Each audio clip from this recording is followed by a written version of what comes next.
Welcome back to another episode of Real Talk. Jeff here. Brad, what's going on? Not a whole lot, man. Just trying to finish out this last full week before vacay hits. Feeling good about it. You know, NFL's one day closer every time. Month of August, I'm pretty jam-packed, so hopefully it flies by, gets us right into the NFL. We can taste it. I mean, the Hall of Fame game is 7 days out or something like that, real close. Football's almost here. Teams are at camp. You know, people are starting to get their deals signed. People are starting to get ready, show up or not show up to camp.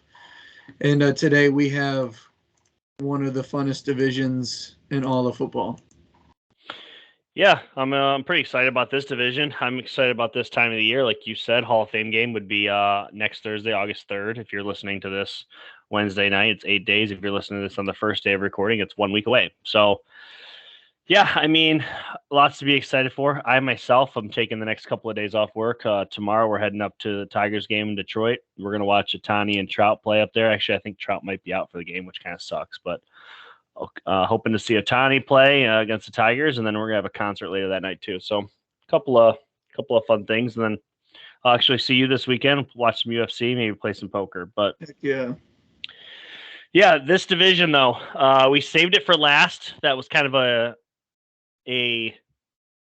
that was a decision we both kind of made. This was like our favorite NFC division going into the season, as far as just like what the storylines were, what the predictability is. I think there's a really good chance we differ on who wins this division. We could differ on how the entire thing shakes out. I'm excited to talk about it. Lots of moves being made in this division, some for the best, some for the worst. It was kind of like the AFC West of the offseason last year, but just as far as movement, not necessarily as far as an arms race. Last year, it seemed like the AFC West were just constantly adding pieces. This year, it was like this division just seems to be full of headlines and movement and coming and going, and very excited about that. I wanted to kick this off, though. I always have a random topic to start off with you about, and here's today's. Mbappe offered $1 billion from Saudi. Take it away. Yeah, so, I mean, Messi is kind of going into his glory stage. He went to the MLS, and everybody knows how that's kind of working out. Ronaldo's already in the Saudi league, and his team is not doing very well. I believe the Saudi league is ranked like 56th in the world in terms of league rankings. They kind of exploded with money. They're starting to impact a lot of different sports. You know, they're starting to impact soccer. They've already impacted golf. Who knows if the NBA expands? Do they try and purchase the Las Vegas team? Possibly. You know, there's a lot of things out there. But Erling Haaland and Kylian Mbappe are two names thrown around, two best players in the world probably right now. They're the next two, if that's how you want to look at it. But Kylian Mbappe, I'll try and go quick. He plays for PSG. PSG kind of fell apart. Messi's leaving. Neymar's probably leaving. Mbappe is going to leave. And it's almost like all players in soccer almost have the no trade clause that we view in the NBA or NFL. A team purchases a player not only paying the team, but they also have to agree on personal terms for a contract with the player. So if a player doesn't want to go somewhere, the team can't get rid of him. The team kind of tied Kylian Mbappe's hands, and they said, Real Madrid's not giving us enough money. So either A, you play for us this year and then leave for free the following year, or B, if you're not interested in playing with us, we're just going to sell you to the highest bidder. We don't care where you go. We're going to get the most money we can for you. Well, no one's bidding, and they're kind of putting their foot down, making Kylian Mbappe uncomfortable by basically saying, we're not allowing you to go to Real Madrid. We will not take their money. You've been a poor sport through this whole thing. It's an ugly battle. So Saudi comes over the top. Now, Messi turned down a deal similar to this, but in MLS, you know, he gets ownership of the club, Apple deal, tickets. He's set. So what this $1 billion deal is it's like 331 million is going to PSG. That's what they're getting. That is their purchase. They are offering Mbappe a 1-year, $776 million contract. That's more than LeBron James' career earnings. That could buy multiple hockey teams. That could purchase the Washington Commander, or not the Washington Commanders, but the I think it was I don't remember the team, but it's an incredible amount of money. We often do this where we break it down where we're like, oh, if we take these athletes and break down their contract, per second, they make $1.19. Kylian Mbappe for a year would make 24 US dollars a second for an entire year. It's like just the money's incredible. And his family obviously is pushing for him to agree to it. He's kind of stuck between a rock and a hard place because like his last year's 31 million. That's really good money. But he wants to play for a competitive league. He doesn't want to waste one of his prime years statistically in the hierarchy of forever soccer in Saudi. But this is a 24-year-old being offered $776 million. So I think he's going to take it. I don't think he won't. But it's either going to be Saudi, PSG in this nightmare for an entire year. But whether it's Saudi for a year or PSG, he will then play for Real Madrid. Everything is pointing towards. Now, there are rumors that because there is a bidding war and they won't give him to Real Madrid, teams like Chelsea, teams like Manchester United, they are in conversations with PSG over trying to offer money to get Mbappe. But everybody's hesitant because they know they have to put in a ton of money to get him. But you're only getting him for 1 year. He wants to play for Real Madrid. He's made that pretty clear. So it's a really interesting situation, and we may see a guy signed for $776 million. So there's your soccer info for the day. And it's absolutely insane. If you're into just world money and crazy sports storylines, I mean, that's about as crazy of a storyline as I could have seen. I think this was yesterday or 2 days ago when this news broke. It's sometime this week. Yeah, now Ronaldo, he signed, I believe, a three-year deal, and his was like $208 million a year or something like that. Like Ronaldo's making, I think, over $600 million to play for the Saudi Arabian league, but it's over like 2 or 3 years. They want to give Mbappe more and for just 1 year. It's absolutely insane. Yeah, it's by far the most anybody will have ever. I think I've seen this. The most anybody's ever earned in a single year was, I think, Messi with like 115 million in a single season, and this would obviously destroy that record. Sevenfold. Yeah, I mean, Floyd Mayweather's made over 100 million, I think, in a single year for 2 fights, and this will kill that too. So, all right, NFL talk. Here's what we hear: NFL, NFC West, NFC North. My apologies, NFC North. Chicago Bears, Detroit Lions, Minnesota Vikings, Green Bay Packers, tons of storylines. I'm ready if you're ready. Yeah, let's hit it. All right. So it looks like here, first team up, based off how we do this, is always last place team working back to the first place team. The fourth place team last year was the Chicago Bears. They were the worst team in all of football with a 3-14 record. Okay. They were 0-6 in division, and they also lost their last 10 games. But with becoming the worst team in the league, you get the first overall pick. That's usually what you get awarded. And the Bears decide not to keep it, instead trading it.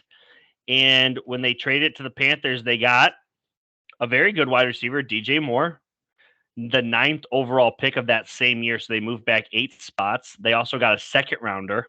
And then next year they have their first and their second. So really, it's a great haul for the Bears, a team that when you get the first overall pick, 99% of the time, it's either a left tackle, an edge rusher, or a quarterback these days. And most of the time, it's a quarterback. They feel pretty good about theirs. This was their indication. We want to just build around him. They're sticking with Fields. They went out and got DJ Moore in this trade, which they were really adamant about, I guess, when they were trying to acquire this pick. They were like, you can have it if we can include DJ Moore. So, with that said, here are your ads. DJ Moore. Quarterback, PJ Walker. Tremaine Edmonds from the Bills. That's a huge get. That's probably their biggest money signing of the offseason. Linebacker TJ Edwards comes over from the Eagles. Running back Travis Homer. DeMarcus Walker, edge rusher. He comes over for 3 years. Robert Tanya, the tight end, comes over from Green Bay. And then on the offensive line, in the first round, they picked Darnell Wright. So the one thing that this team really did in the offseason was revamp the edge, your defensive line, and then your offensive line. The drops, not many. Couple of wide receivers that really just haven't got their career off. I think it's Byron Pringle. So it's Pringle and then N'Keal Harry. Offensive tackle Riley leaves off. And then running back David Montgomery. That's probably their biggest loss. He was their leading rusher last year. So with that said, take it away. Yeah, so I know you said they ended their season on a 10-game losing streak. They're actually 1-13 in their last 14. Outside of it, and I know this kind of pokes at you a little bit, but outside of a wild Monday night, it was just like nobody. That was a game where I know a lot of you guys who listen may listen to Pat McAfee. Boston Connor was going over the top about how the Patriots are going to slaughter the Bears. Crazy game. But I know we talk about their biggest loss being David Montgomery. In 9 different games, Justin Fields led the team in rushing. So they do get their rushing via their quarterback. I know some people poke fun and say that's all he can do. But I would say that this team they were not equipped. It was a huge transition year. Jeff brought up that TJ Edwards and Tremaine Edmonds are coming over as middle linebackers. That's 261 tackles last year. Those are massive pickups. TJ Edwards had 159 for the Eagles. Edmonds had 102 for the Bills. Eagles and Bills, yeah, these two guys know how to win. They know what it takes. Also, they drafted Penei Sewell's younger brother, Noah Sewell, from Oregon, who was a pretty good linebacker. So when you look at what they've added there, good to go. They added Deontay Foreman, who's a good short yardage back, Khalil Herbert, who led the team in rushing in 2 different games last year, and Roschon Johnson, who's a quiet pickup out of Texas in the draft because he was behind Bijan, but this is a guy who fits the mold of a running back, and he's fresh. He didn't take all the carries in college. Wide receiver, lineman, they draft Darnell Wright. They signed Nate Davis. Tevin Jenkins is still there. The offensive line is going to be good. They just signed Cole Kmet to a big deal today, actually. Yep, that was today. Robert Tonyan. This offense, man, Darnell Mooney, Chase Claypool, DJ Moore, Equanimeous St. Brown, that's 4 guys who all have played in the league. I just think that this offense and defense are both going to be much improved. Now, I know you're saying, well, what does that mean, Brad? This team could be 3 times as good as they were and go 9-8. I'm not saying this team could potentially be a world beater, but this is a team who gets a 4th place schedule and an absolutely wide open division that none of these teams are considered powerhouses. Actually, we'll get to in a little bit, but this is one of 3 divisions where there is no favorite on the money line to win the division. And the Bears, I'll release this, have the long shot odds at plus 400.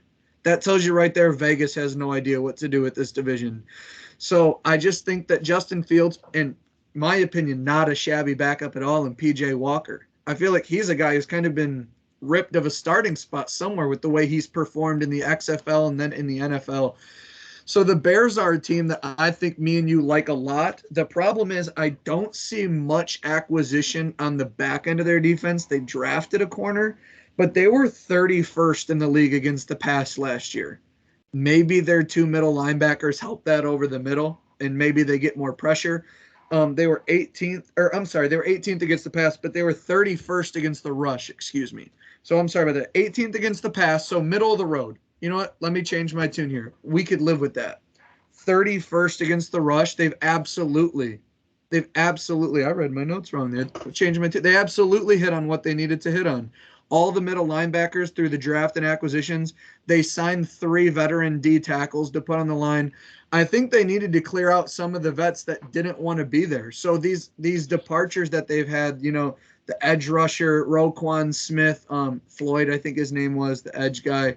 They've gotten rid of some guys that aren't bought in, and they had a transition year, and I don't know. I know that the media really hypes Justin Fields. I don't think I'm there.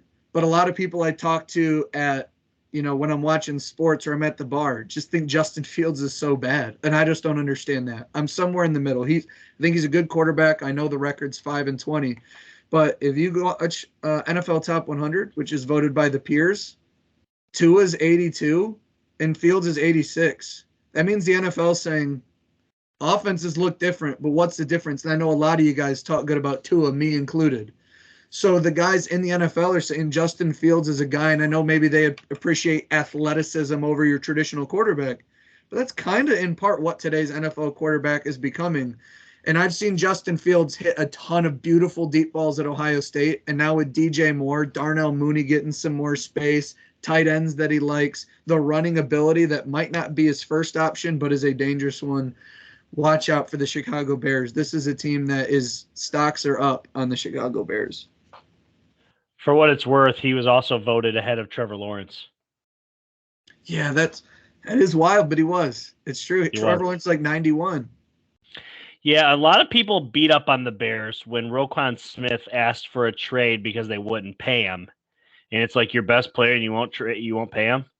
Well, really, for the price that they were going to pay him, they ended up trading him, getting draft capital, and then they went out and got a bunch of linebackers in free agency and paid him with the cap space they had. It really, the Bears won the whole Roquan Smith saga.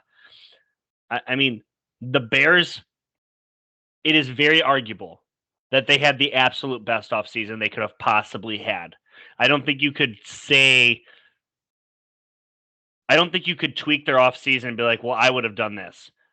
I don't know that he's a true number one, but he's a very good wide receiver. Draft capital, in which they still had a first-round pick. They drafted an offensive lineman out of Tennessee. They got a solid backup quarterback, as you alluded to. They got starters on the defense.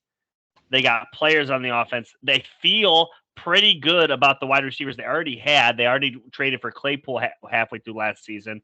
His situation is going to be a little interesting to watch coming up. But ultimately, I think there's a lot to like about the Bears. I think there really is. This is a team that the reason I'm trying to praise them to you guys, because if you're a longtime Real Talk listener, I've never said anything remotely nice. And last year, completely shit on them.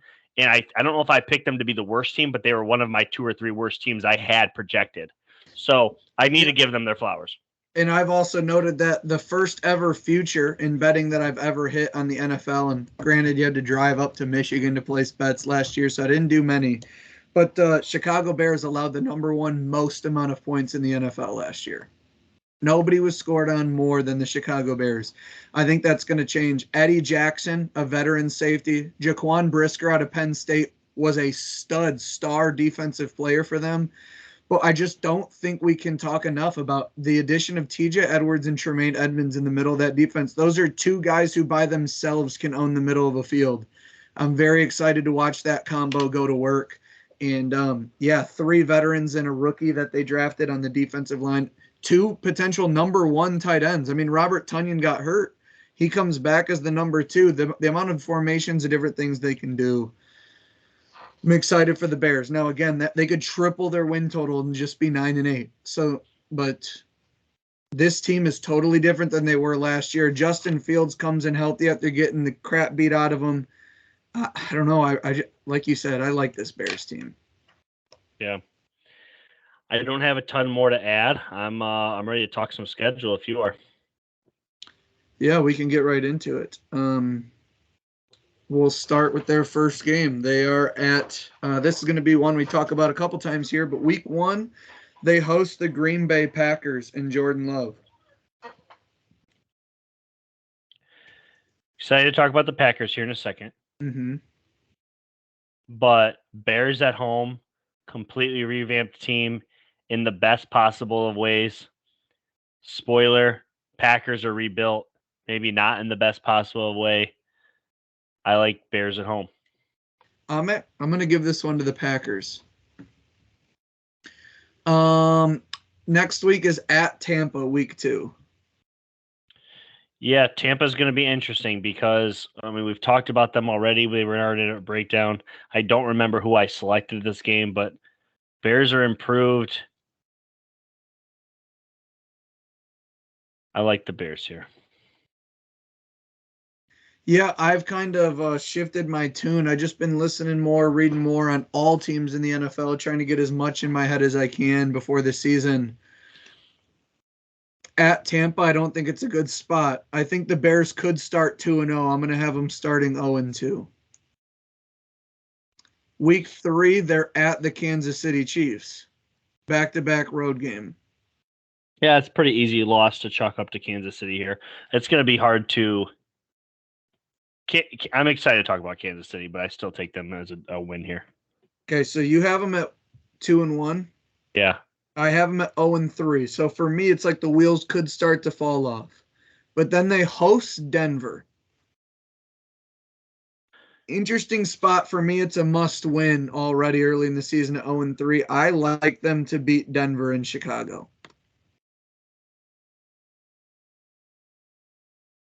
No, I'm taking the Broncos here. Excited to talk about the Broncos. That's probably the one team that I have a lot. There's a lot of teams I have question marks on, but it's a massive question mark for the Broncos for me because it could be really good or really bad again. Week 5 is a short week. Thursday night, they're at the Commanders. The Commanders have a dominant D line, but the one thing that can negate that is a quarterback that runs 4-3. I think they give them problems. Sam Howell, I think, has problems this year. I like the Bears to win 2 straight. Also like the Bears here, 3-2. Then they have a long week, and then they host the Minnesota Vikings. Bears at home. I like them to win here. Feeling good about themselves. 3 straight wins. Then 1 week later, Sunday, 1 o'clock, they host the Raiders. I'm going to give them a 4th straight win, and they're now 4-3 for me. Yeah, Bears are loving the early home games here. Not sure what to think of the Raiders. I am excited to talk about them as well. All the AFC teams, I feel like I am. Man, this is a tough call here. This is a total coin flip game. I feel like I'll like the Raiders in this spot, so I'm going to take the Raiders. Okay.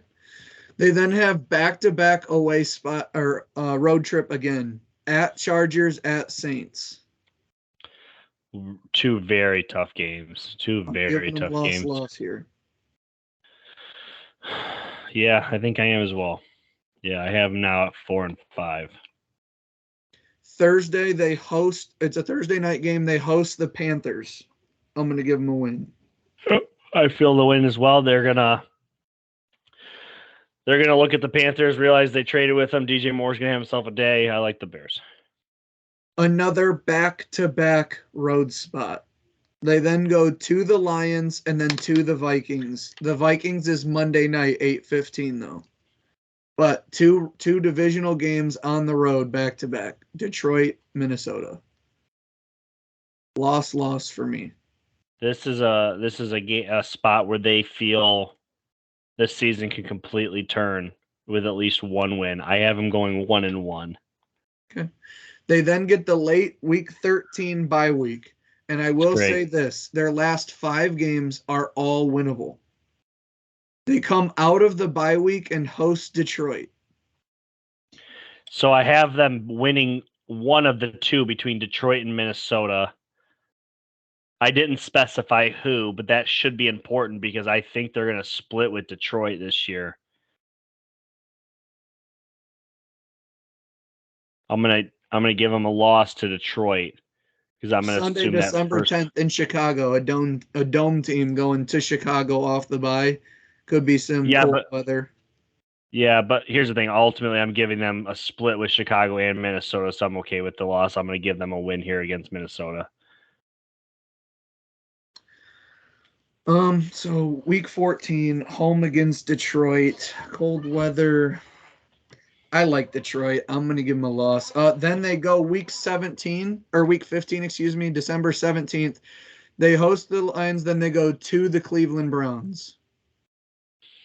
This team again, remember, we know they've made strides, but they were 31st in rush defense last year. Now they play Nick Chubb.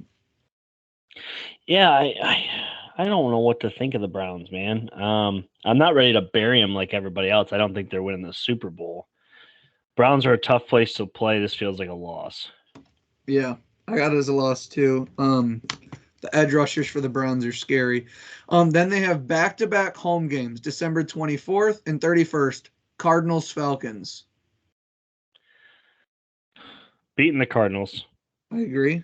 They're in such a playoff push. I'm going to give them the win against the Falcons, though that's a close game. Dome Atlanta team up in Chicago, December 31st. I'm going to take the more running team there in the Bears. Then they finish the year January 7th at Green Bay up in Lambeau. They play Green Bay week 1. They play Green Bay week 18. They're beating Green Bay again. I like them to split with Green Bay, even though it's road. I'll have them splitting. 9-8. I have them at 8-9. That triples their win total, like you said. And the thing is, I'm excited to talk about this division. That puts them right in line with where they could be to contend for this division. I have them at 8-9. You have them at 9-8. What do you think their win total is on the prediction for the season? I feel pretty good about this. I'm going to go 6.5. It is 7.5. I almost said 7.5, but 6.5 felt better. Okay, yeah, I think that's right in line. So you have them at 9, I have them at 8. Technically, that's both of us taking the over on the Chicago Bears. Yeah. By the way, I did want to mention, as much as I harped quite a bit that they were 31st in rush defense, on offense last year, the Bears ranked 32nd in pass offense and first in rush offense. They were actually the only team to have over 3,000 rushing yards as a team with 3,014. So clearly they need to get a better balance there. This team could only run the ball, but a guy like DJ Moore can change that in a hurry.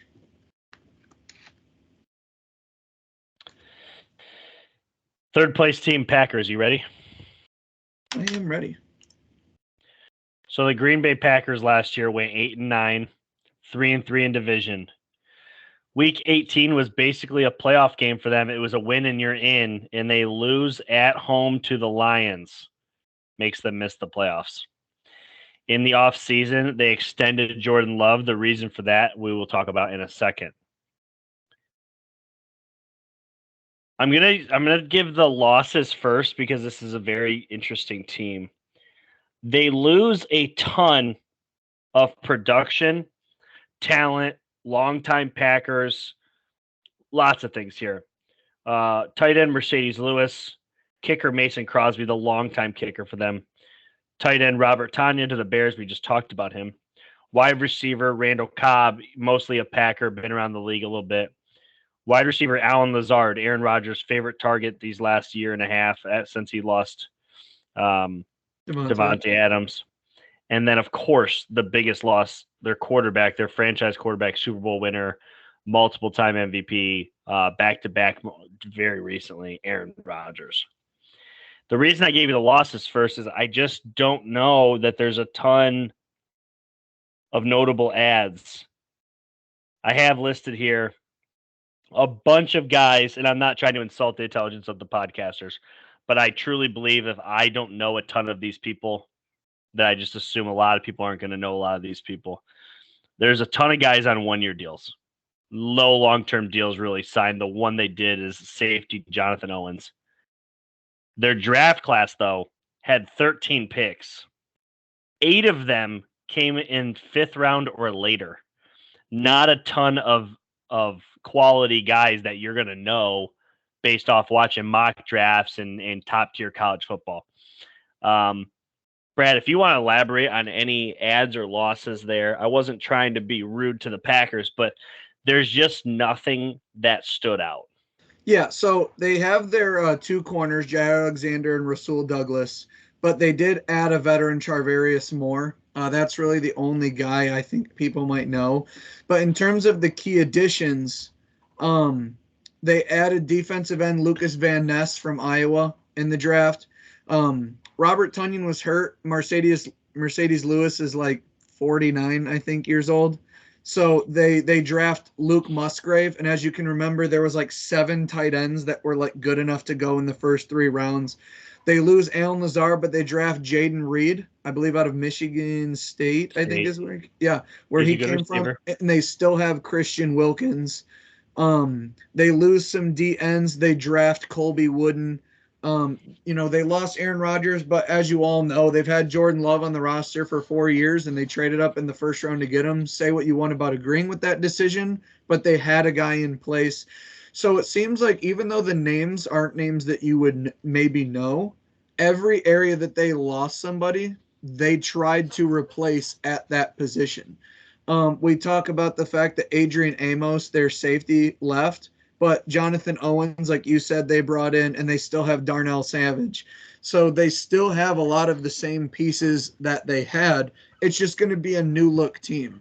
We're finally going to see maybe Matt LaFleur run his own offense. You know, we know what Sean McVay has been able to do, and Kyle Shanahan. Well, now it's Matt LaFleur. He studied under the same, he was with the same guys, and now he doesn't have a quarterback who's changing plays or throwing balls out of bounds. And, we know that relationship was very rocky with the whole organization. So you could say they lose a quarterback, but I mean, last year on offense, they were 19th in the passing game and 15th in the running game.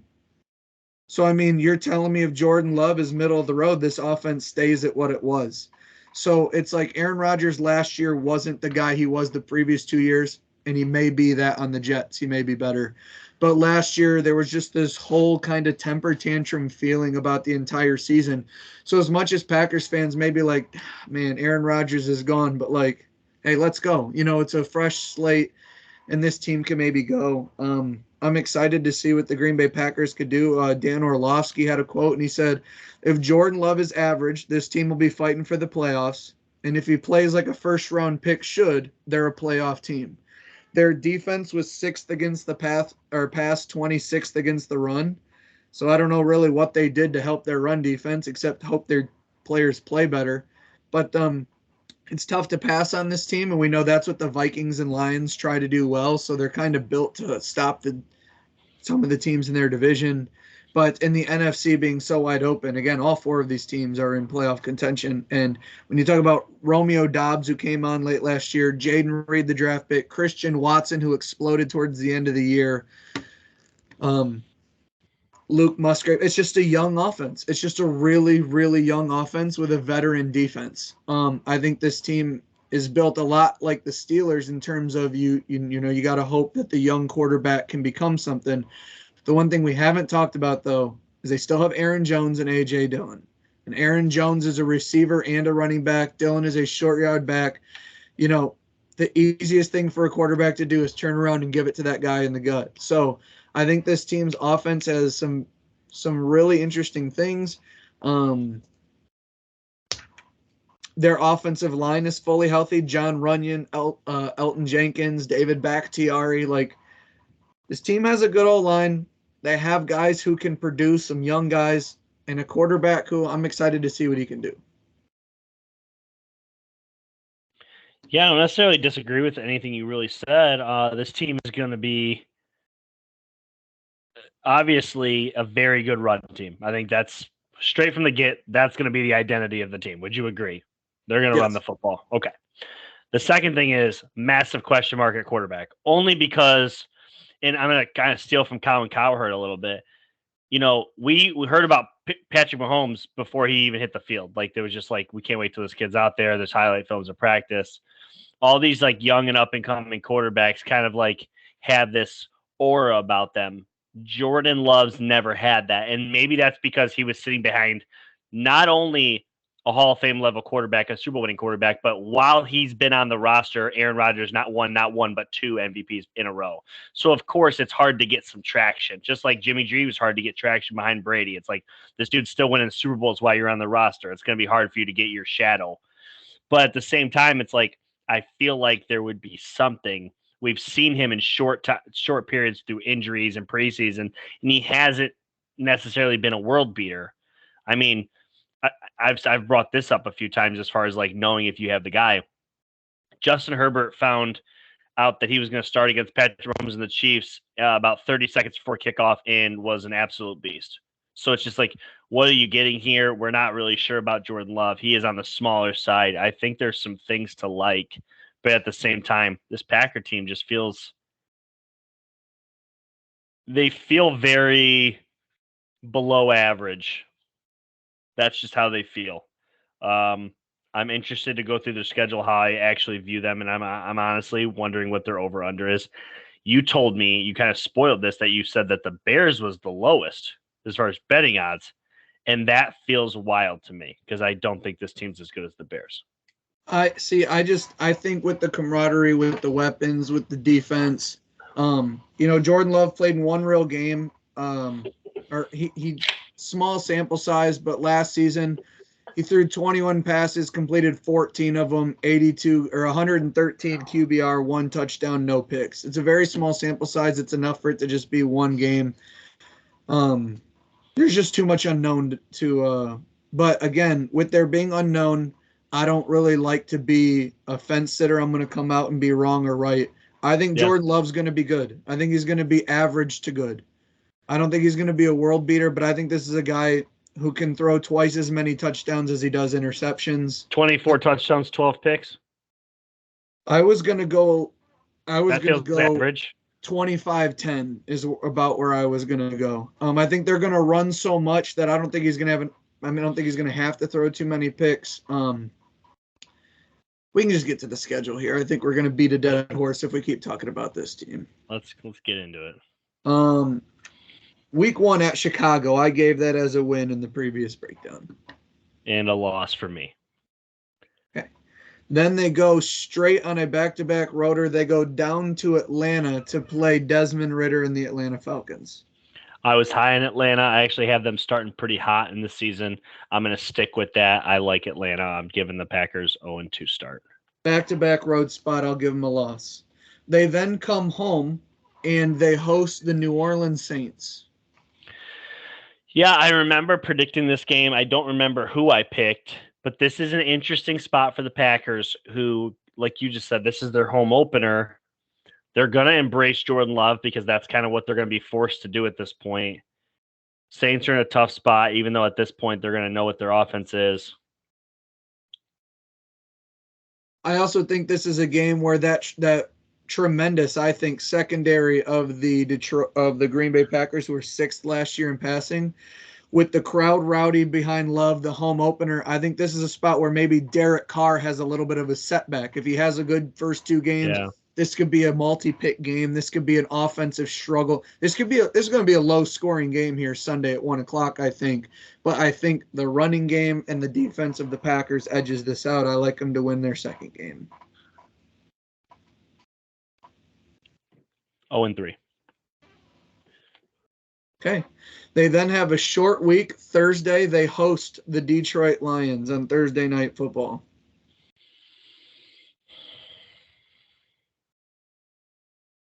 They're 0-3. They're hosting the Lions, but it's earlier in the year. This is their first divisional game that they have. Obviously, they lost to the Bears. They need this one now. I'm going to give them the win here. Sour taste in their mouth also after losing the last game of the season to get into the playoffs to the Lions. That too. I know Aaron Rodgers isn't the quarterback, but there's a lot of players on this team, especially the defense, who want to make their presence felt. I think they're 3-1. And then from Thursday night, they go to Monday night. So long week at the Las Vegas Raiders. And also, just a little small nugget, the Packers have 5 primetime games, but they also play on Thanksgiving. So 6 in the way you view primetime games. They have 6 games where they're the only game on. So we're going to see a lot of the Packers this year. They're going to be on full display. This is a Thursday nighter at Vegas? No, it was Thursday hosting Lions. Then it's Monday at Las Vegas. They get a 13 day? Yeah. 11 days. It's hard to travel on the road in this league. It's hard to go to places that are entertaining and fun. Packers are a young team, don't have the experience. They drop it to the Raiders here. I did not think I would have them at 4-1. But after the 4-1 start, they have I think unfortunate, but they have a week 6 bye real early in the year here. They come out of the bye and then go to Sean Payton, Russell Wilson, and the Denver Broncos. I think they lose out of the bye. Yeah, the bye helps. Altitude sucks. I have them losing. They then host the Minnesota Vikings.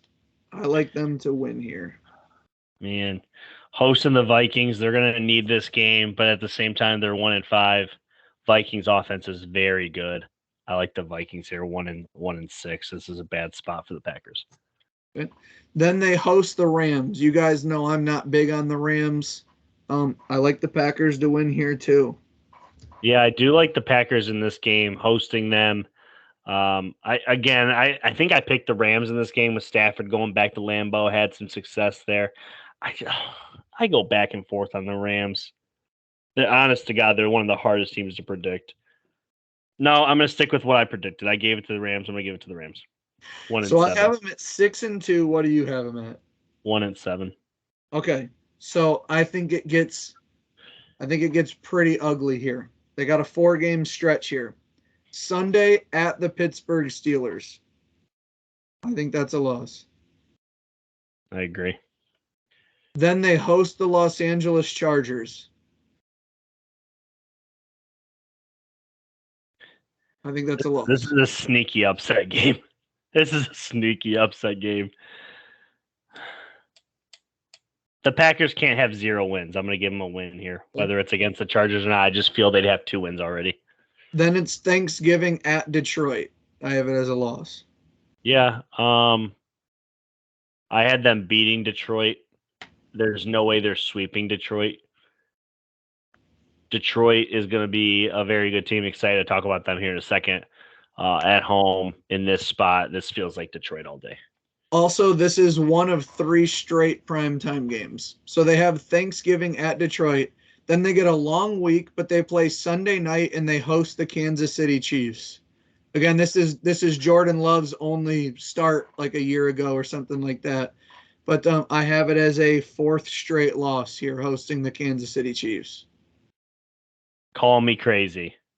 This is a sneaky upset game, especially if they don't get a deal done with Chris Jones. Not sure what to make of Kansas City's wide receivers. So if it literally becomes a ball control game, they could win this, but Chiefs feel like the bet here. I do think there is a play for the Packers to upset them this game. Yeah, it feels but, because at this point it's what, deep November? It's December 3rd. Totally on the table. Yeah, it is on the table. And a long week after Thanksgiving. I'm just taking Patrick Mahomes over Jordan Love straight up in this game. I'm just taking head coach quarterback. That's what I'm doing here. Then they have Monday night, December 11th, at the New York Giants. That feels like a win. I think that's where they bounce back and get a win. Now they finished the last 4. What do you have them at? What, fucking 3 and something? 3-10. Okay, so there's 13 games. I have them at 7-6. These last 4 games are insane. Like, they could really make a playoff push here. Sunday, December 17th, they host the Tampa Bay Buccaneers. Tampa's hard to run on, but honestly, at this point, I don't even know what to think of Tampa. They could have sold the team off. This is a Packers win. I think Tampa's fine, but with the middle linebackers and the secondary of Green Bay against whoever the quarterback is on Tampa's roster, that's turnover invitations in Lambeau that late in the year. But now it's December 24th and 31st, back-to-back road spot getting them out of Lambeau. They go to Carolina and play the Panthers at 1 o'clock. I like Green Bay against a rookie quarterback. I know he might not be a rookie 15 games in, but December 31st, Sunday Night Football at the Minnesota Vikings. I gave them a win the first time. I'm giving the Vikings a win this time. Vikings sweep them. And then I have Sunday, January 7th. They host the Chicago Bears.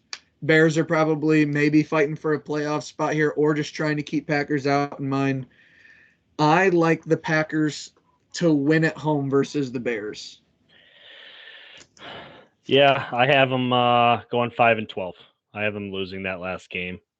Okay, the crazy thing is like, if you would have asked me before we even did that, I had them at 5 or 6 wins, which is weird because you told me they're actually higher than Vegas, which I'm obviously on the under on this team.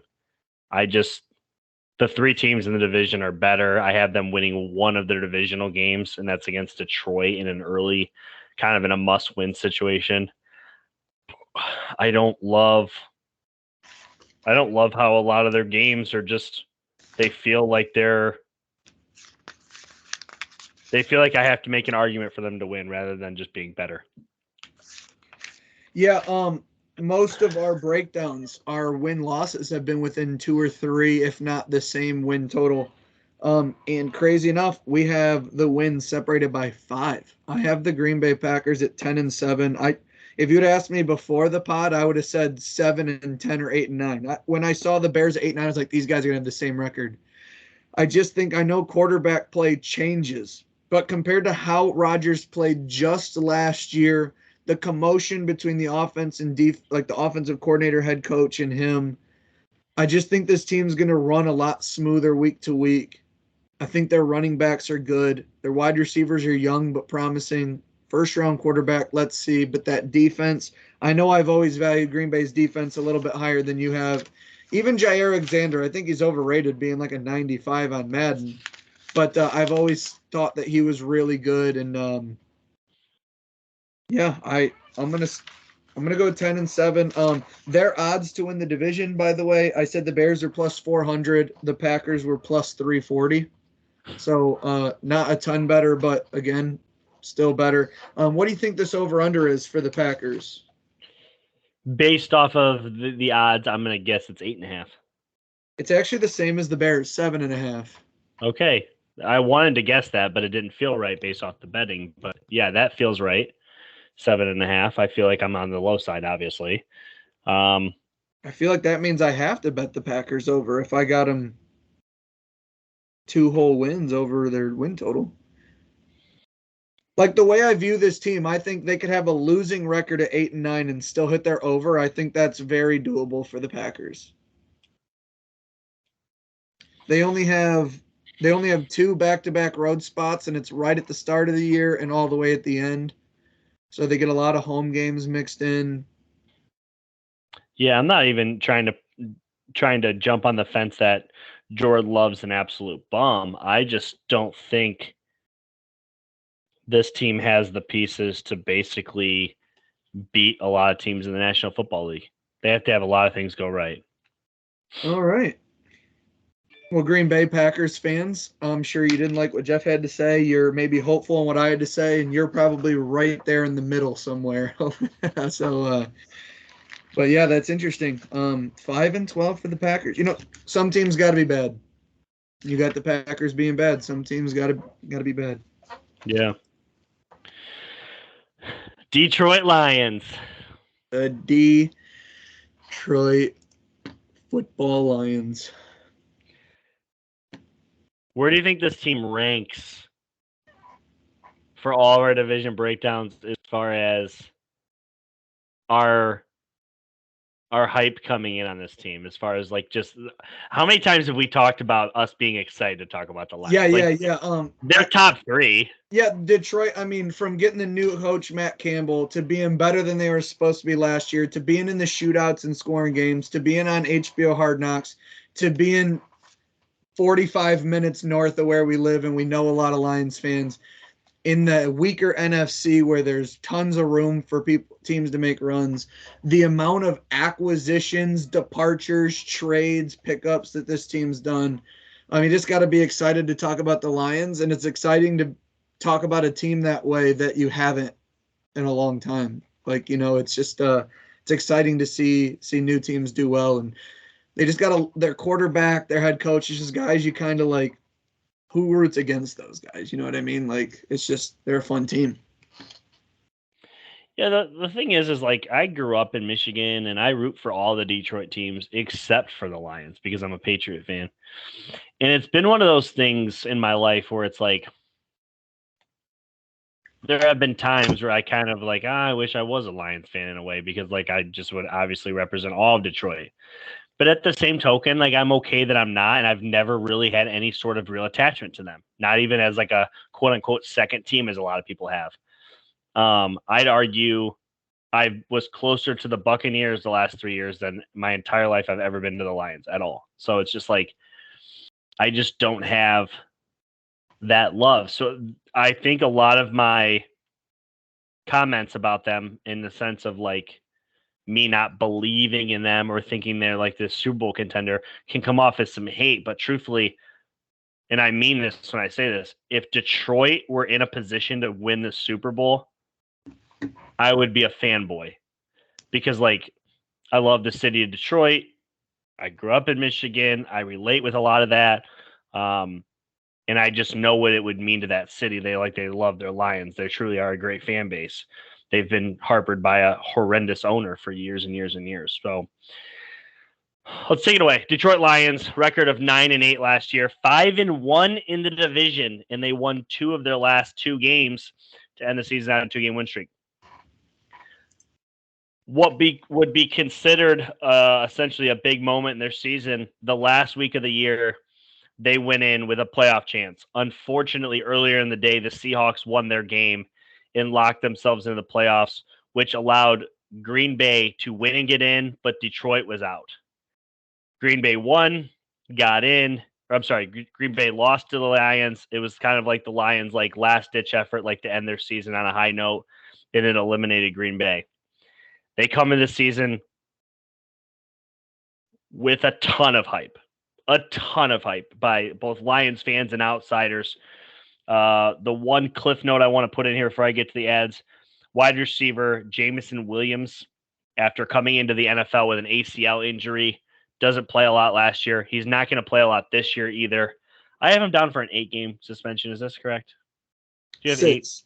6-game suspension for gambling at the team facility. He did not bet on NFL football games. It sounds like he probably bet on college football games or some other sport, but unfortunately it was at team facilities. That's an argument for another day. Ads. Cornerback, Cam Sutton. Safety. In my opinion, this is their biggest splash to free agency. Chauncey Gardner-Johnson. He seemed to be a difference maker on that Philadelphia defense. I believe he will be on this one. There was a brief scare earlier this week. Turns out, sounds like it's nothing. I wanted to point that out for anybody that's like, he's out. It doesn't sound like he is. Running back David Montgomery comes over from the Bears. Another corner, Emmanuel Mosley. Former Lion wide receiver Marvin Jones Jr. And in the draft, their first 4 picks were all notable names. They had 2 firsts and 2 seconds. They got. Do you have the draft picks in front of you? Yeah, I got them. I just don't want to butcher the names. It's like Burns, Laporta. Go ahead. I got it. Running back Jahmyr Gibbs. Linebacker Jack Campbell. Tight end Sam Laporta. And safety Brian Branch. Notable just on the outside, they did pick up quarterback Hendon Hooker later in that draft from Tennessee. He is coming off an ACL injury, which is almost perfect to be a backup. Learn your first year, no expectations. A lot of people think contender. He was up until the last moment, and a lot of people think that he could potentially replace Jared Goff if they don't ever get a deal done. As far as losses go, wide receiver DJ Chark, running back Jamal Williams, running back DeAndre Swift. So they lose basically the bulk of their backfield. Safety Deshaun Elliott, corner Mike Hayes, corner Jeff Okudah. So before I hand it over to you, Brad, I remember last year we were talking about the Steelers. I believe it was the Steelers. Prior to the season, we're doing a breakdown, and you're like, here are their losses. But I personally believe all of their ads were upgrades. This feels very similar. The people they were able to add, Cam Sutton and Emmanuel Mosley, are better than Hughes and Okudah. They upgraded at corner. Chauncey Gardner-Johnson is a massive upgrade over Deshaun Elliott. I could argue, though time will tell, David Montgomery and Jahmyr Gibbs will be an upgrade at running back. Time will tell, though, because that's not necessarily proven. And if you're getting just Marvin Jones Jr. and replacing DJ Chark, I think you're all right. This feels like a massively upgraded roster, a team that won 9 games. There's a lot to like. Yeah, the only position, like you already pointed out, that might not be an upgrade is running back, but I would definitely stand on the side that it absolutely could have been. Like it's an even. You know, what they lost, they got back. But I would argue not only did they cover some of their losses, they really attacked places where we didn't even talk about a loss technically, but they traded TJ Hawkinson midseason. They draft Sam Laporta, who won the best tight end in college football. He won that award. Their addition of Cam Sutton from the Steelers, he was probably the Steelers' best corner last year. The addition of Emmanuel Mosley from the 49ers, potentially him and Charvarius Ward, but one of their best corners last year. They needed a middle linebacker. They get the only guy who seemed like a real guy in Jack Campbell from Iowa. Jahmyr Gibbs can kind of play everywhere and has that fifth gear speed. They lose a guard center in Evan Brown, but they acquire Graham Glasgow from the Broncos, who can play in that spot. I mean, you talk about the Detroit Lions offensive line, it's going to be top five. Taylor Decker, Frank Ragnow, Graham Glasgow, Panay Sewell. I mean, this offense, what's not to love? And then you look at their defense. Their defense is where it just went wrong. They were 7th in passing offense, 11th in rushing offense, and they scored the third most amount of touchdowns. But they were 30th against the pass and 29th against the rush. They couldn't stop anybody. They were getting sacks, but you add Jack Campbell in the middle of the defense, you draft a D tackle late in the draft, and you acquire one in free agency. But the secondary, you can afford to pack the box way more when you have Cam Sutton, Emmanuel Mosley, Kirby Joseph, CGJ, Brian Branch. Like that's a revamped secondary that are all good players. And I know Brian Branch is a rookie, but we know what DBs do when they come out of Bama. Minkah Fitzpatrick, Patrick Surtain, like Xavier McKinney. You can list HaHa Glendix. You can just go down the list and list those guys. So it's a very exciting time for a Detroit Lions team that did much better last year, and now they seem to be ramping it up. Amon-Ra St. Brown has really extended himself as a number one. Marvin Jones is a guy. Josh Reynolds can play. Denzel Mims was a high third-round pick a year or two ago for the Jets. No receivers really flourished outside of Garrett Wilson with those quarterbacks. He comes over. Jamison Williams will be back after 6 games. Their running backs. I just love this team. I love the Lions. I love their coach. This is a team that always is willing to die out there for their coach, which, it's a different style than mostly. I mean, he's a traditional guy who lets his coordinators coordinate. He's a player motivator and a personnel guy. I just love what they're doing. Good O-line, good quarterback. I mean, Jared Goff I have last year. Last year, only twice did he throw for under 200 yards. I mean, it's just last 10 games, Amon-Ra led their team in receiving in 7 of the 10. I love everything about the Lions. I think they're only trending up. What a big boost to beat the Packers at the end of last year. And the only thing different is this year they're going in with the hype. There's a lot of people saying what the Lions should be and what they are, and that's a different place than being just the underdog or no expectations. But I think most people would say it's a better place to be. There's a stat. I don't think I'm going to be able to find it right away, but it is staggering how good the Lions were in it, and unfortunately, I'm not going to be able to find it. What did it have to deal with? Third down. The only 2 teams that were better. I'm not going to find it. I don't want to take all the airtime. Basically, the stat, I believe, I don't want to misspeak, but I believe the amount of times you were on the field without a third down, or at least 3. No, it's at least 3 and outs. It was at least 3 and outs in the league. That's what it was. Number 1 was either Kansas City or Philadelphia. Number 2 was the other one.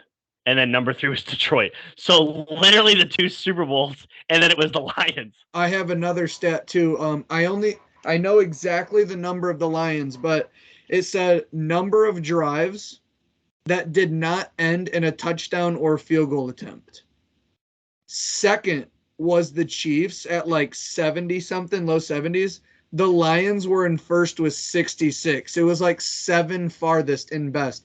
They only had 66 drives that did not end in a touchdown or a field goal attempt made or missed. Their offense hummed last year. And now when Jamison Williams comes back and Jahmyr Gibbs, I think this team has a lot of home run potential too. Yeah, I think the Lions offense is good. I think it is as their only question marks are, does Jared Goff take a step back? Okay. I think he can be as good. I don't know that he takes a massive leap, but he's as good, I think. Does TJ Hawkinson leaving actually affect you in the long term? Because it didn't in the short term. I think they were actually it made him better. They were like 6-1 without him or something crazy. Like they had a great record without him. They finished the year 8-2, like you said. So they were like 6-1 at one point or something, or 1-6 or something like that early in the year. They kept losing. They were up and they kept getting heartbreakers. The 66-yard field goal, the Vikings come back. They just could not get it done. Yeah. So literally, like they were a completely different team without him. In the positive, does that transform into this year as well? Is a question mark. And did this team physically upgrade defensively? Did they defensively upgrade over last year? Because it feels like they did. Take it away if you're ready. Week 1, Thursday, September 7th, the season opener at Kansas City. W. This is, I don't want to overstate it. This is the biggest game for the Detroit Lions that isn't a playoff game in my life. In my entire life, non-playoff games, this is the biggest Lions game ever. Could be. Fun fact. Do you know how many primetime games the Lions had last year? 0, all 1 o'clock games. It was a fun stat. 0. And they're going to kick off the season. It's a weird spot, but people like to throw this out there. Jared Goff and Patrick Mahomes dueled in Patty's rookie year in one of the greatest regular season games ever. It ended like 54-52, like an absolute barn burner. Mahomes and the Chiefs are hanging the banner. Give me the Chiefs. Okay. It's going to be the Lions getting the dub here. Also, potentially no Chris Jones this game. We got to remember that.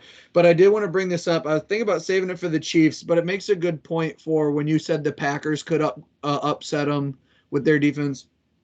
The Kansas City Chiefs, Kadarius Toney, MVS, Sky Moore, Justin Watson, and Richie James. Those are their 5 wide receivers.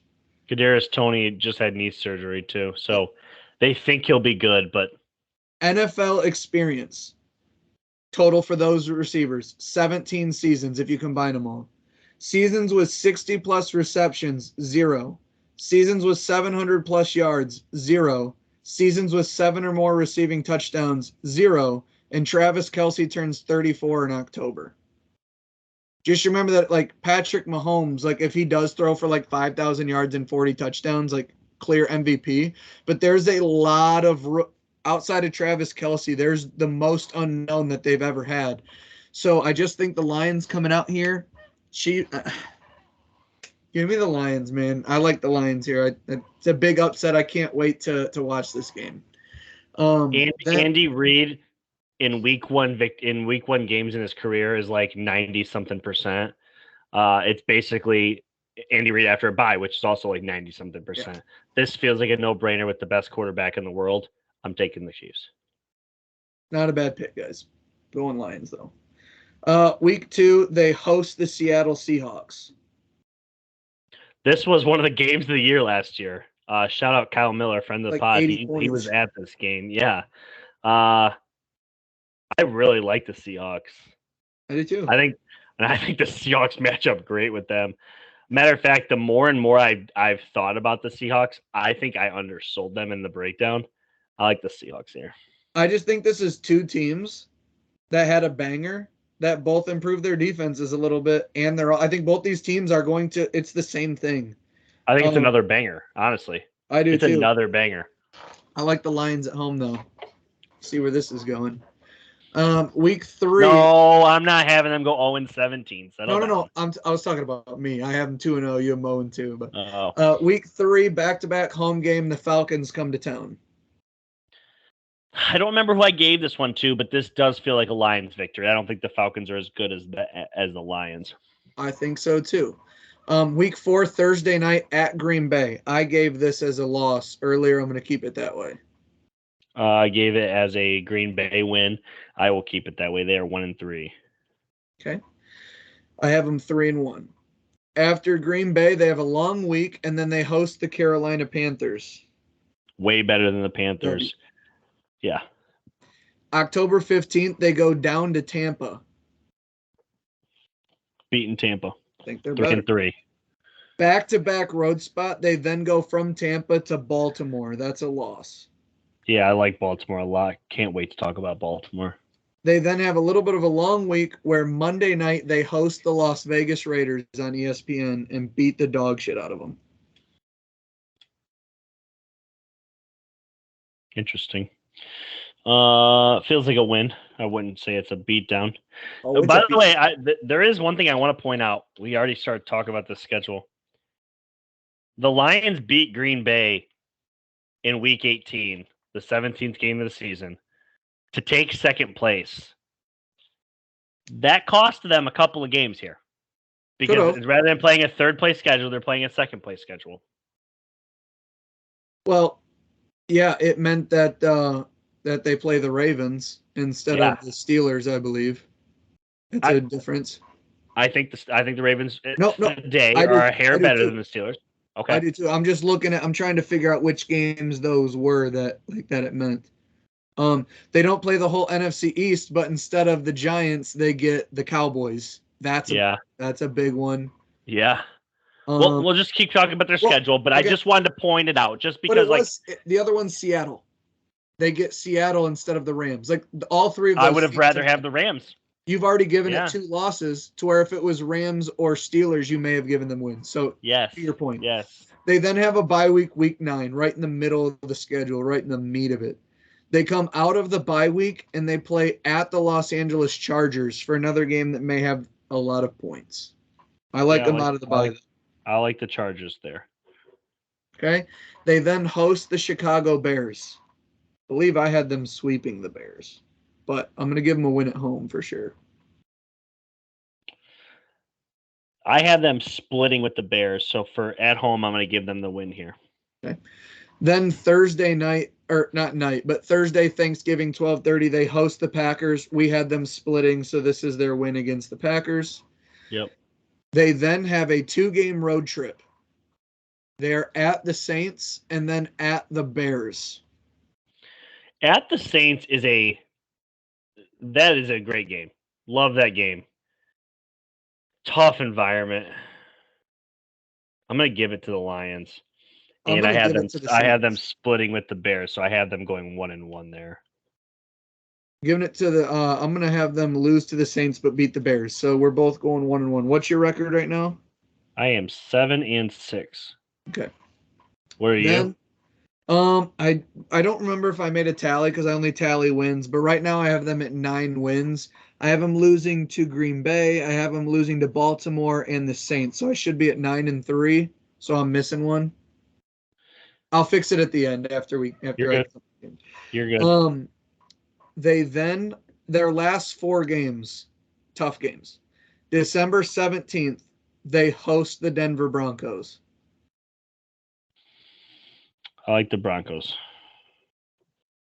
I like the Lions. They then have back-to-back road games. December 24th at the Vikings. December 30th at the Cowboys. Back-to-back losses. We're going to go 1-1 in that. No, back-to-back losses, I think, probably. Yeah.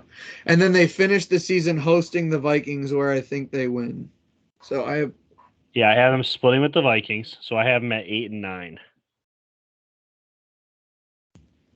Here's the thing. There were a lot of games I gave them wins that they could easily lose, and there were a lot of games I gave them losses where they could easily win. This is a very hard team to predict. This is one of the reasons I've been trying to pump the brakes on people. What'd you have them on? 8-9. So one thing that you did that I noticed, and it's typically not something that you do. And I'm gonna pull. I didn't have the schedule pulled up because I always listen to you, but I want to pull it up real quick. All right, so you took them to beat the Chiefs. Would you agree that Patrick Mahomes is better? Yes. Okay. You took them to beat Seattle. No, you have the Ravens winning, so that was right. You took them to beat the Chargers. Don't you think Herbert's better? I do, but I just think that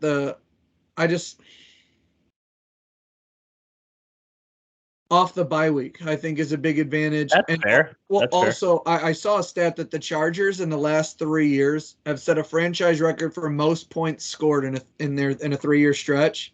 They also set a franchise record for most points allowed in a 3-year stretch. So this defense seems to have leaky oil. The last 2 seasons each, this was a nugget for AFC West, but here we are.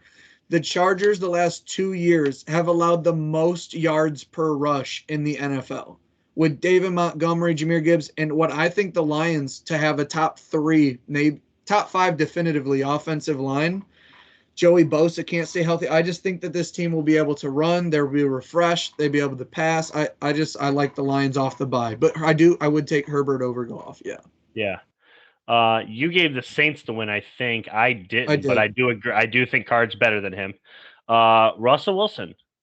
I'm excited to talk about the Broncos. Don't go too much into the Broncos, but we both had Russell Wilson above Jared Goff, and you took the Lions there too. And then I don't remember if you had Dak above Goff or not, or Either way, I had him losing. Oh, you did have him lose. Okay.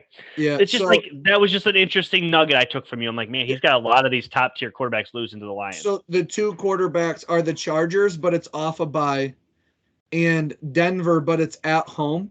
And I think Denver has a good secondary, but I think their front 7 might have some issues. I'm not a huge believer in their defense. I think their offense will be much improved. But again, I'm staking a lot on the Lions having a massively improved defense. Like, again, they were 30th. Yeah. They were like what I have them, or not what I had them, but they were 30th and 29th. I think if they can get those numbers to 17, 16, I don't see their offense falling off. And I just think they finished 8-2. If they were to go earlier, like 8-2, that's 10 games in their first 7. If they were to go like 3-4 instead of 1-6, this team's an 11-win team. Like, I just think early they were figuring a lot out, coming off hard knocks, which is not always a great thing. What if instead of finishing 8-2, they would have only won 6? I guess flip it the other way. Yeah, you know what I mean? You could. I just think this team's improved another year with the head coach and quarterback. And I really like the Lions here. I did not think I'd have them at 12 wins. I think that's absolutely their ceiling is what I have them at. But I do think this is a 10-win, 11-win team. I think they could win 12. I think 9-8's their floor. I don't think they'll have a losing record. Yeah, I think I want to put them at 9-8. I know I gave them 8-9. I think they're better than the Bears. But I have the Bears at 9-8, which I feel pretty decent about, and I think the Lions are right there at 9-8 as well. So if I could, I don't know what game, but I feel like they're a 9-8 football team, maybe 10-win team. Their odds to win the division are plus 155. What do you think their over-under is? 9.5. It is 9.5. That's where it's at. It feels like it. So Bears 7.5, Packers 7.5, Lions 9.5. Yeah. Vikings. All right. Oh, am I ready to talk about the Vikings? We ready? Sell the team. No, go ahead. The first place Minnesota Vikings. 13-4 last year, 4-2 in division. Unfortunately, they lost a heartbreaking playoff game to the Giants. Kind of a really weird spot, honestly, in which on the final down, Kirk Cousins threw the ball behind the line of scrimmage. Is what it is. They do go out, and it's not often we note offensive and defensive coordinators, but when they're that good, I feel like we need to note it. They went out and got Brian Flores from the Steelers, obviously former Miami Dolphins head coach. He was a Patriot for a long time. I think Brian Flores is one of the top 5 defensive minds in all of football. He's top notch. So I did want to note that here. Ads. Marcus Davenport, linebacker, coming over. Couple of corners, John Reed and Jojuan Williams. Jojuan Williams, I'm a Patriot fan. He was not a great player. He is big, tall, and lengthy, but he didn't really see the field too much. I'm not sure how much of an ad that is. In the draft, they got a top-tier wide receiver, one of the former Blithikoff Award winner, Jordan Addison. Their losses, though, 3 kids that have been around for a long time. Adam Thielen, Dalvin Cook, Eric Kendricks. A lot of Vikings fans are shedding tears right now because these three have been around for a very long time. They've been Vikings for 7-8 years. Any losses you want to add here? For losses, they did lose tight end Irvin Smith, but remember they did pick up T.J. Hawkinson through trade last year. Do you have where Irv Smith went off the top of your head or no? I don't off the top of my head, but I can get it. I'm looking it up if you can keep going. I do see on their departures they lost 4 cornerbacks. Bengals. Bengals. Nice fit. So they lost 4 corners, including Patrick Peterson. They lost linebacker Eric Kendricks. Let's not forget they also lost linebacker Zadarius Smith. So he was a Viking last year, yeah? Or was he a Raven? No, he was a Viking last year. That's what I thought. Or did they? Wait, he was a Viking. He was a Viking. Was he? I'm looking. Yeah, he was a Viking. He was a Viking. He had to. So yes, he was.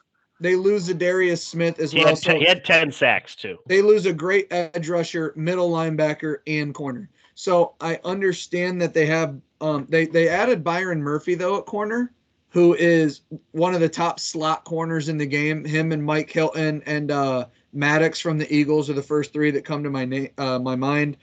Disrespect for Jonathan Jones right now. It's fine. Isn't he an outside corner? No, he's a slot corner. Is he the one in court right now, though? No, that's Jack Jones. There's a million Jones on the page. Yeah, gosh. Okay. Well, anyway, Patriots breakdown preview. But they lose Darius Smith, but add Marcus Davenport. They still have Harrison Smith. So in terms of adds and losses, team's just going to look a little different. Harrison Smith is still the guy on that defense. The Vikings, I just don't know, man. I look at Kirk Cousins on a contract year again. So, he's going to want to play. But, if things start to go bad, do the Vikings start to think about other plans outside of Kirk? They were 11-0 in 1-score games last season and then lost right when they got in the playoffs. So they were super lucky. This team can pass for dates. Jordan Addison, Justin Jefferson, KJ Osborne, TJ Hawkinson, sure. But last year they were 27th in rushing on offense. And they lost Dalvin Cook. He had over 100 yards twice. He only had over 100 yards twice. So it's not like he was just like carrying, but he did lead their team in rushing in 14 games. So think about what they're losing. I know a lot of people are like, oh, well, I like this, what's his name? Alexander Madison. He's come in. Come on. You drafting him in the 4th round of your fantasy draft? I don't think so. You're taking Dalvin Cook there, though. So I do think, honestly, even with the addition of Brian Flores, I don't like this defense very much. Marcus Davenport, Danielle Hunter.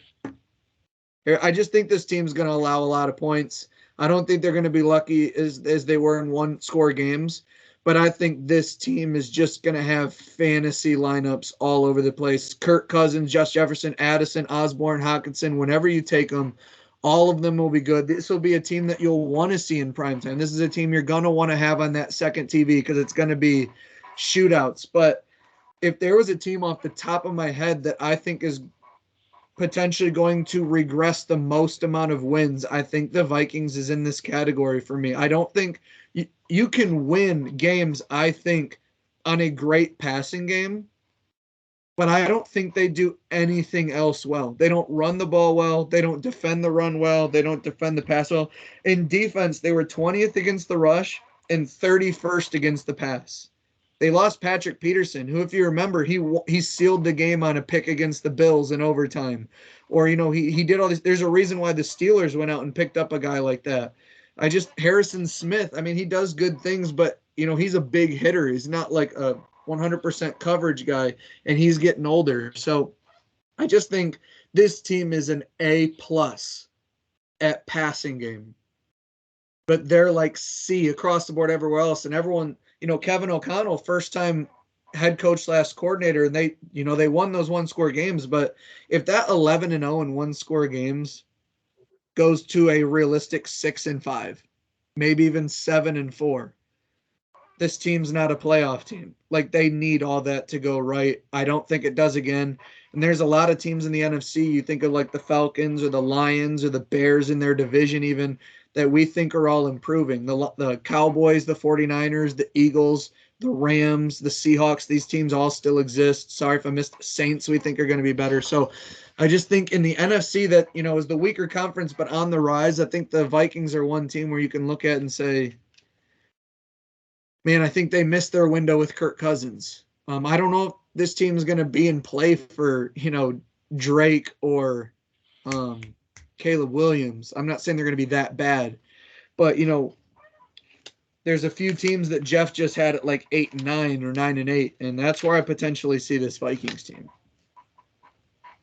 We'll see when we go through the schedule shortly, but that's my thoughts on the Vikings. Yeah. Hit it. Going to schedule? Schedule it up. By the way, Pirates just sealed that dub against the Padres 3-2. Let's go. All right. Week 1 in Minnesota. They host the Tampa Bay Buccaneers. What time is the game? 1 o'clock, CBS. Tickets as low as $56. Get them while they're hot. Give me the Vikings.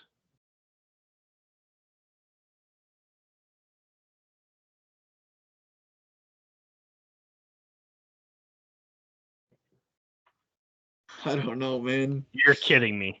No, I'm not kidding you. That defensive line's going to eat up the O-line. We're going to totally differ on this. No. I'm giving it to the Vikings. It's just like I said, I feel like I did a disservice to the Buccaneers when we did their division breakdown. Anyway, I don't think you did. I think they're going to be pretty bad. Week 2, Thursday night at Philly.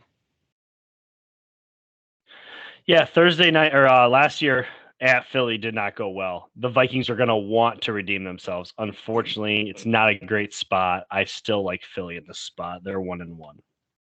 They then host the Los Angeles Chargers.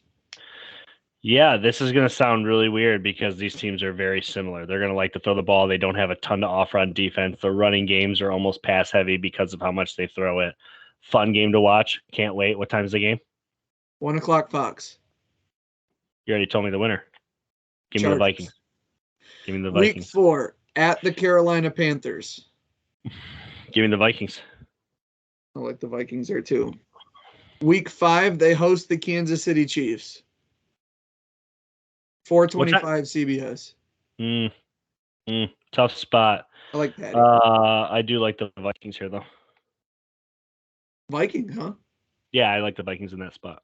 Week 6 at Chicago. 1 o'clock Fox. Yeah, I have them splitting with Chicago. This one's at Chicago. I'll give Chicago the win there. Then they're Monday night hosting the 49ers. Ooh. No, Niners.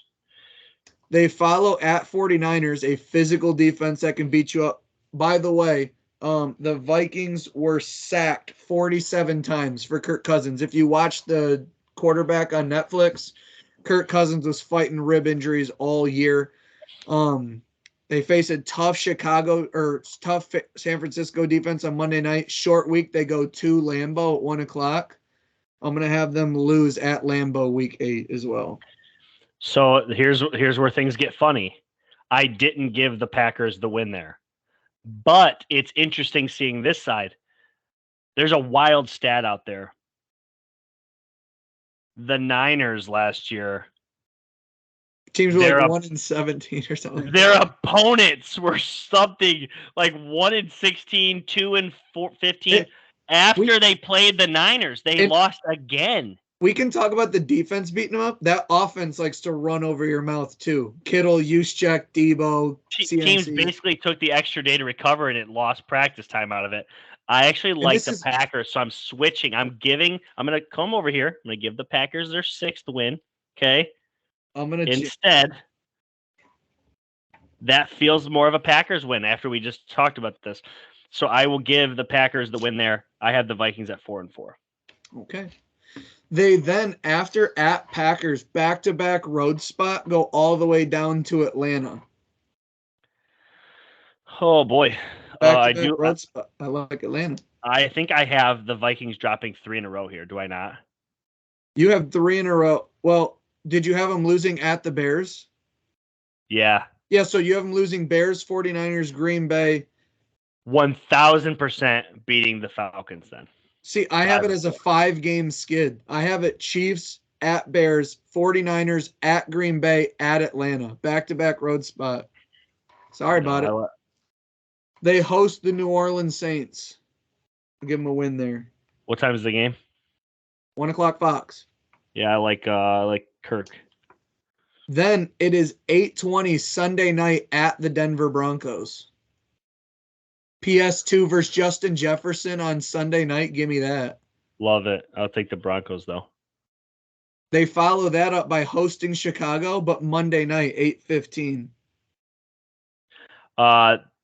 They are hosting them. I give them the split. I actually like them to win. They're going to win in primetime here. I like that too. Yeah. They're not going to win a ton of primetime, but that'll be one. They then hit their week 13 bye week.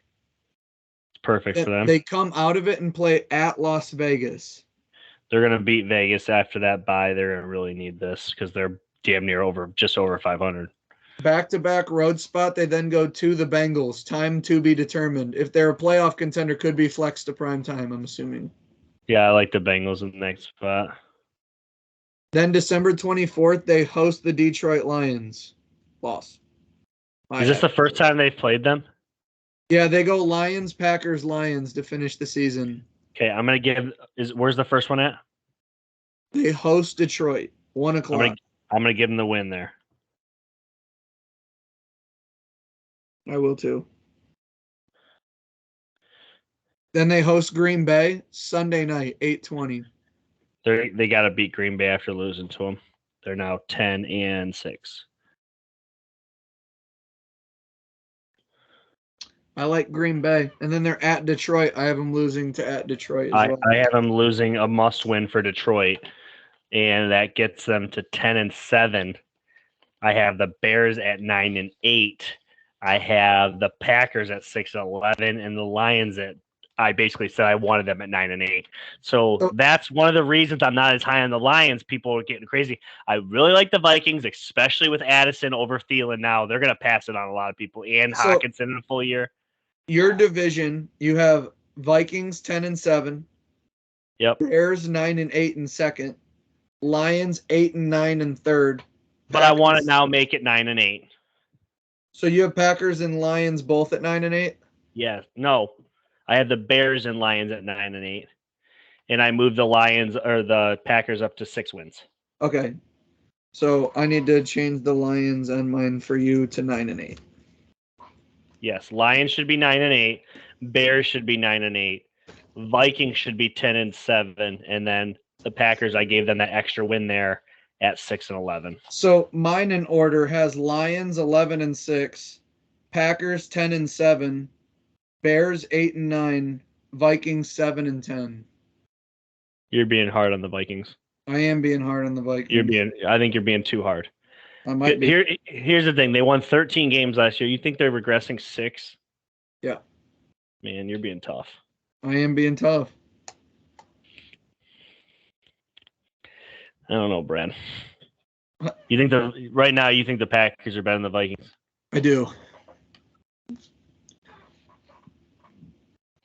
I couldn't wait to talk about this division because I think it's really close. I think the Vikings are better than the Packers at quarterback and receivers and tight end. I think the Packers are better than the Vikings at O-line, running back, D-line, linebackers, secondary. Overall defense, running backs, and O-line, I'm taking the Packers. But I think the Vikings, like I said, A-plus pass attack. I think they're going to be fun to watch, and they can win some games from it. But I just think they're so weak everywhere else. I just don't like it. I don't think they have nearly enough guys on defense.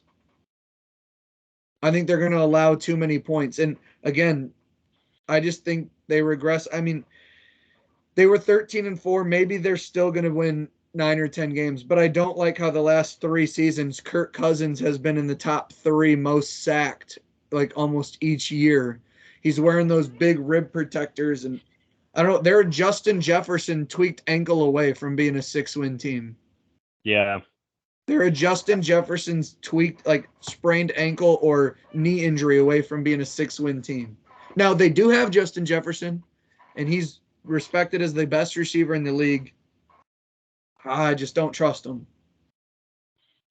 This is just Kirk threw a lot of picks last year, kind of uncharacteristically. Had kind of a low in touchdowns over the last couple of years, but this guy is 4,000 yards, 30 touchdowns, and 10 picks at 65 or damn near.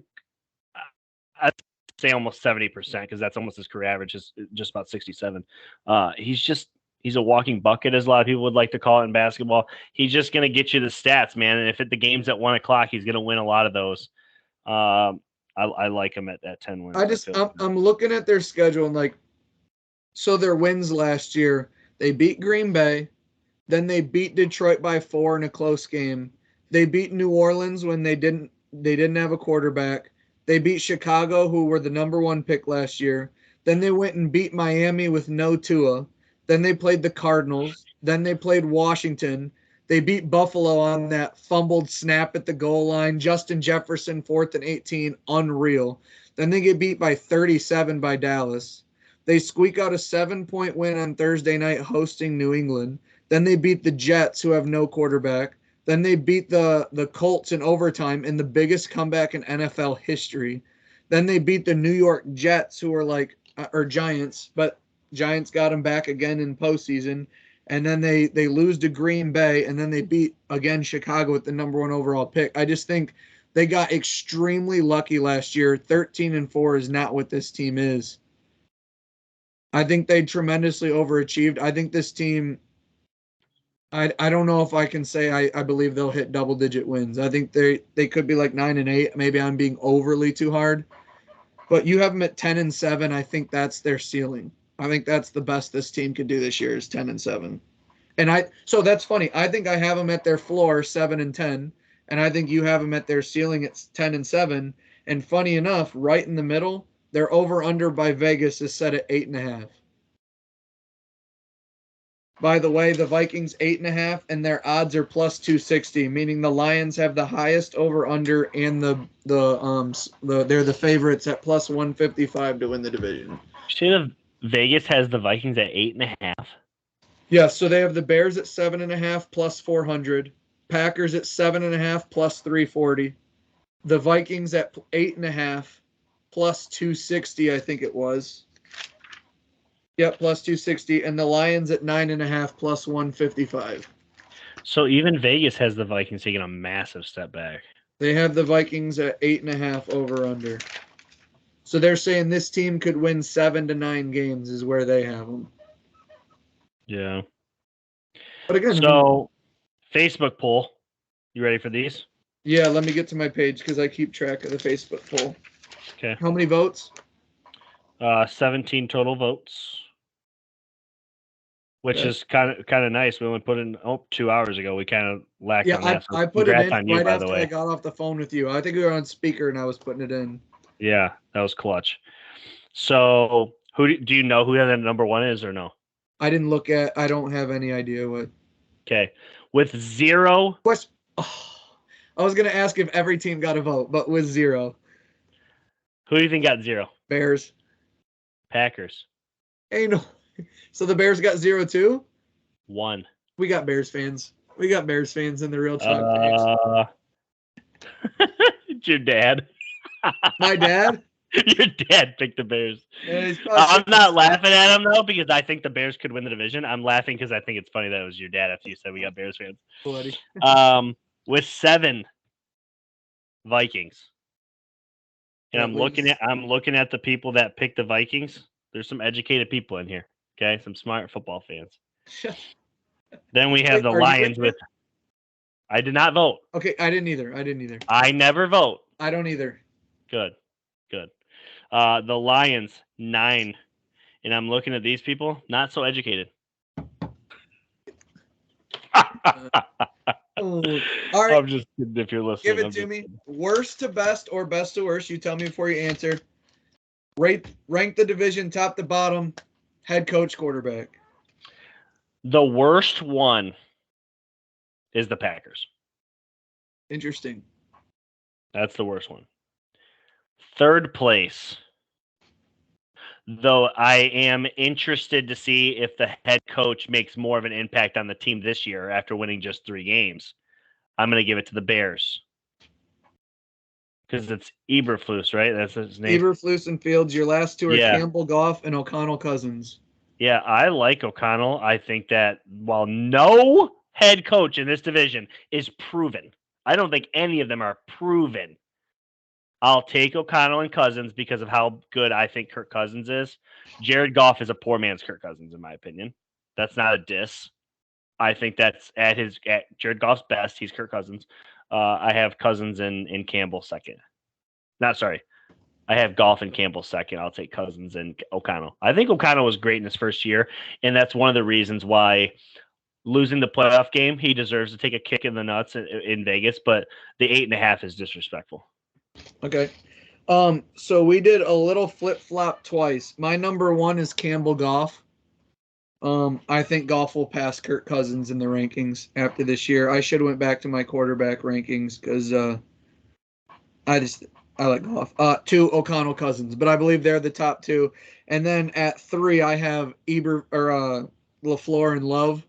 Again, the quarterback's not proven, but the head coach has one. I know he's had Aaron Rodgers, but he's won games. And then with Fields and Eberflus is 3-14. Fields is 5-20. Although I do think this team's going to be better. We just talked about all of them. Currently, I'm going to have them at 4. That's fair. But I believe there's the top 2 and the bottom 2. Yeah, I would agree. However you have them, those have got to be the top 2 and bottom 2. I agree. All right. Anything else?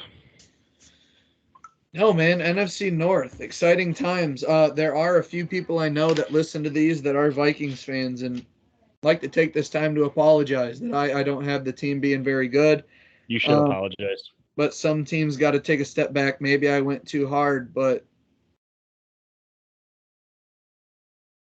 sorry about it. I'm not saying this offense is the 07 Patriots, but I think the Vikings are going to be scoring some damn points. Also, though, the AFC is coming up here soon. We have completed, I don't want to say the worst conference because there's only 2, but it's not the AFC. We're excited to talk about the AFC. It is also home to both of our favorite teams. Obviously, those 2 divisions will be last. We're kicking things off with the AFC South. Whether that comes next week, the week after, we're not quite sure. We got some scheduling conflicts. It is coming to the end of summer. We do have lives. We do love talking football, but we also love our families. Yeah, that's a wrap on the NFC. Can't wait. Bowl predictions coming soon after as well. Football is almost here. It's literally in a week like we talked about. Anything else before we go, Brad? No, man. NFC North, I know it's the 4th division that we've done, but I know a lot of fans in this division, Lions, Bears, Vikings, Packers. Gosh, it's going to be fun because we could be totally wrong, we could be totally right, but we do have all these teams within 4 wins of each other at the end of the year. You have the worst team at 6, the best team at 10. I have the worst team at 7, the best team at 11. So we both think this entire division is 4 games, and you play 6 in division games. So yeah, the division games are really going to matter here. It's going to be an exciting one to see play out. 2 no's and notes I just want to throw in here right before we leave. Aaron Rodgers signed a new restructured contract.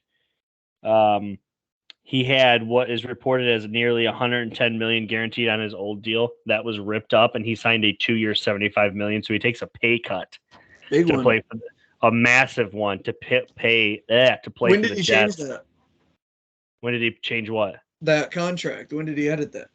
An hour ago. Okay, yeah, Dalvin Cook's a Jet then. Wow. Yeah, Dalvin maybe. Cook's going to be a Jet. They don't want to rush back Breece Hall. Dalvin Cook wants to win. Dalvin Cook's going to be a Jet.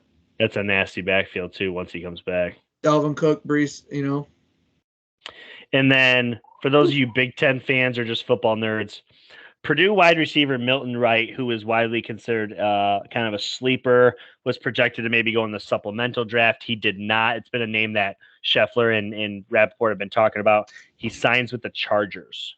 So a potential undrafted free agent star on a late round team, especially a passing team. So anything else? Well, that should be it for me. All right, guys. We're out. Real talk.